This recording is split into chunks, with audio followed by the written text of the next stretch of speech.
tersebut, maka saya terpikirkan suatu pertanyaan, yaitu bagaimana mahasiswa hukum dapat mulai membangun integritas dan etika profesi sejak masih di bangku kuliah. Selanjutnya, saya memiliki pertanyaan yang kedua, yaitu bagaimana menurut Ibu mengenai tantangan terbesar saat ini mengenai peradilan di Indonesia. Terima kasih. Terima kasih Jennifer, luar biasa pertanyaannya. Pikirnya harus yang pertama, soal integritas.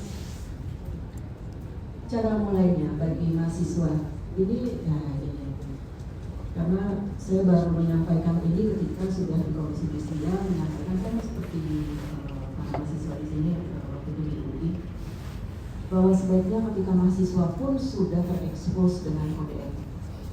Kode etik apa saja sebenarnya, profesi apa saja, intinya kurang lebih sama. Tidak jujur. Jadi apa yang ada di fakta itulah yang harus jadi pegangan kita. Kedua, tidak konflik of interest. Pertama layar-layar ini banyak yang ini ya.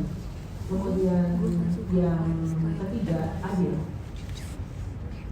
Nah itu kembali lagi, sekarang materi itu kan sudah banyak di mana saja. Browsing aja kita sudah bisa mendapatkan apa saja yang seharusnya menjadi pegangan kita sebagai orang hukum, dan kemudian nanti kemudian bisa diimplementasikan orang hukum yang menjadi lawyer, orang hukum yang menjadi jasa dan sebagainya. Tapi itu sejak awal sekarang sudah memang universitas fakultas hukum dimanapun belum ada itu materi tentang kode etik. Makanya kemarin ketika yang kemarin itu ulang tahun misalnya 100 tahun juga 100 tahun dari zaman Belanda ya. Jadi banyak ini yang banyak diskusi. Nah ketika saya sampaikan itu dosennya bilang gitu ya kuliah.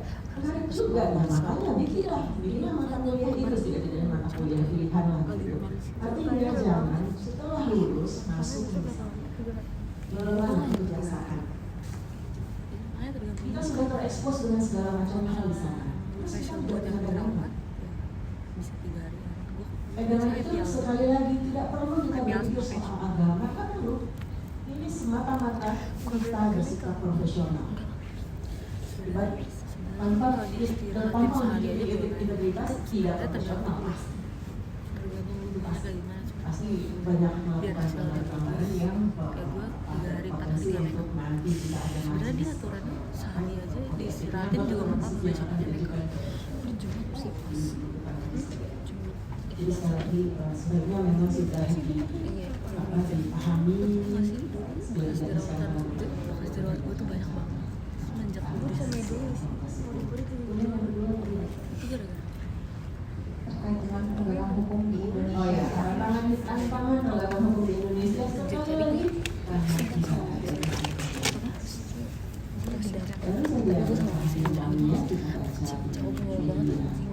orang jangan khusus bicara termasuk maha kuasa itu kalau di kejaksaan ya, beliau menangani perkara gigantis 300 triliun dan seterusnya. Kita tiba-tiba dihadapkan pada suatu kenyataan bahwa lu bekas jerawat gue banyak banget ini bulan Juli sebelum gue kan harus ini harus menjaga seorang. Dia tuh bekasnya doang nggak ada jerawat.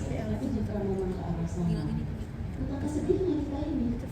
Kita menaruh harapan yang besar. Kemarin KPK luar biasa, kemudian KPK declining, kemudian kejaksaan agung luar biasa. Tapi kok sekarang jadi kembali lagi, mungkin jawabannya dari yang pertama. Kalau semua kita masih fakultas hukum pegang itu, maka kedepannya tidak ada lagi yang cukup.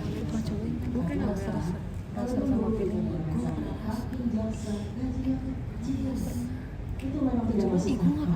Angka 3,5 juta itu sangat terkenal. Kita TKP-nya 3,5 juta itu bermanfaat. Jadi walaupun ciptanya ini sudah lama, tapi kan kemudian pemerintah memperbaiki itu sudah naik berapa gajinya?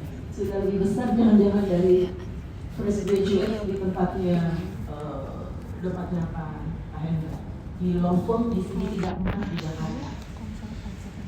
Itu semua hanya akan menjadi baik jika kalau sudah tercukupi, ngapain cari yang level yang sama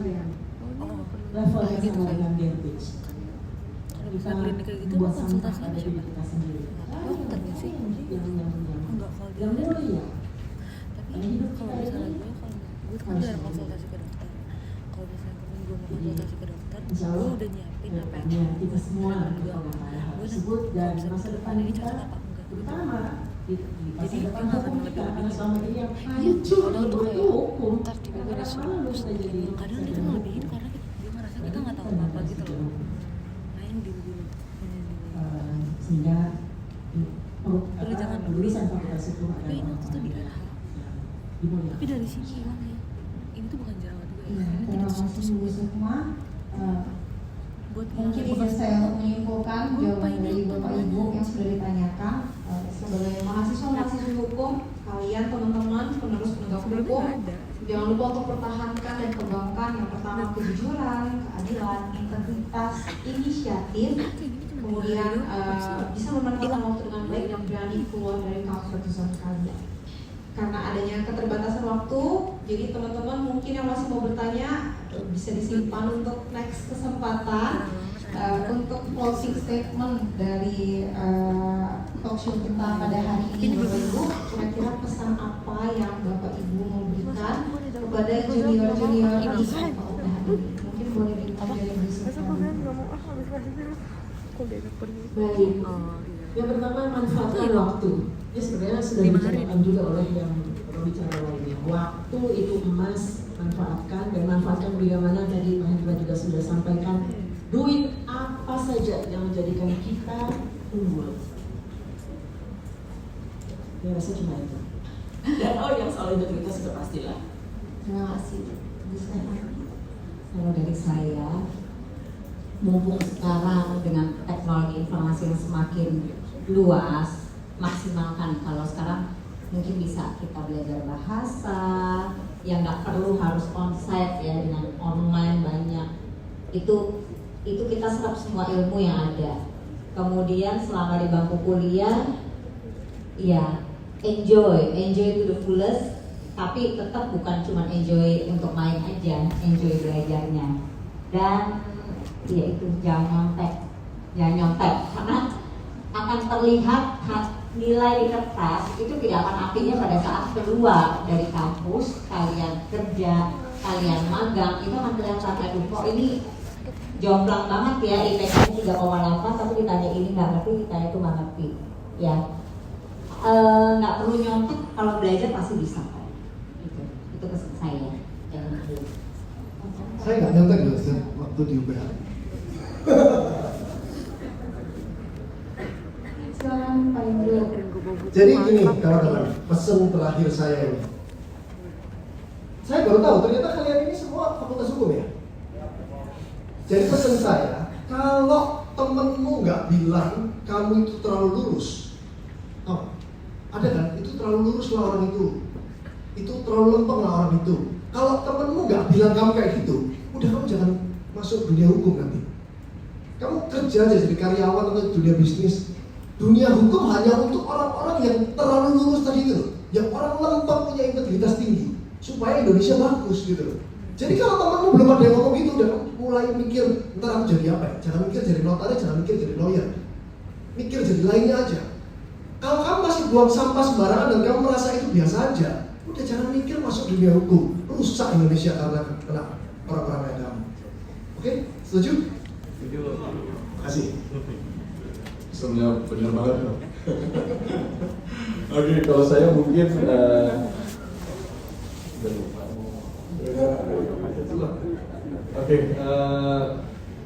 mungkin saya bisa bilang cari kerja itu nggak gampang sekarang ini. Ekonomi secara general susah. Kalau teman-teman dari fakultas hukum mau masuk ke law firm susah banget terus terang. Tadi filternya saya udah jelasin, filternya dari awal dari mana ke mana, angkanya harus berapa. Teman-teman harus prepare itu. Ditambah lagi sekarang ini kan tadi penggunaan teknologi itu manfaatkan dengan benar. Jangan jadikan teknologi itu menjadi instrumen yang membuat kita itu nggak belajar, nggak pintar. Sekarang kita nih teman-teman mau buat apa aja, mau nanya apa itu gampang banget. Ada ChatGPT, ada Gemini, ada Cloud. Itu justru hati-hati loh. Itu justru teman-teman jangan merasa itu memudahkan teman-teman. Justru itu akan mempersulit teman-teman ketika nanti harus menghadapi kerjaan-kerjaan yang sifatnya lebih ke harus analytical gitu. Karena kalau misalnya contohnya kita nanya apapun lah, bikinin surat kuasa, bikinin surat legal memorandum, itu semua bisa dikerjakan. Tapi isinya benar apa enggak, kita perlu experience untuk bisa memverifikasi itu. Dan makanya saran saya dari sekarang, kompetisi makin susah, masuk dunia kerja itu makin susah, manfaatkan waktu teman-teman. Ingat, masa kuliah itu cuma sekali gitu, ya. Jadi jangan buat main aja, tapi kerja lebih keras. Itu aja. Iya. Terima kasih untuk speaker kita Bapak Ibu kesempatan dan waktu sharingnya kepada teman-teman FH. Sampai di sini sesi talk show kita pada hari ini. Selanjutnya saya serahkan kepada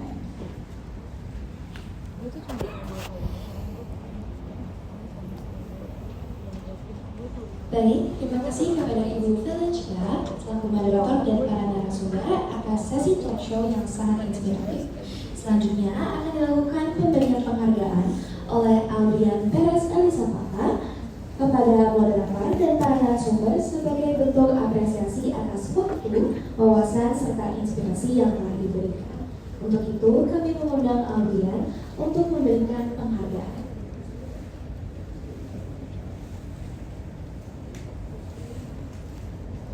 Kami mempersilahkan Aldian untuk memberikan penghargaan kepada Ibu Dr. Sukma Violeta SH LLM. Gue pernah pakai IPL juga. Show IPL PDP. Kepada Ibu Sukma kami persilahkan. Lu lihat aja itu pasti ada yang di dalam isinya. Itu di mana?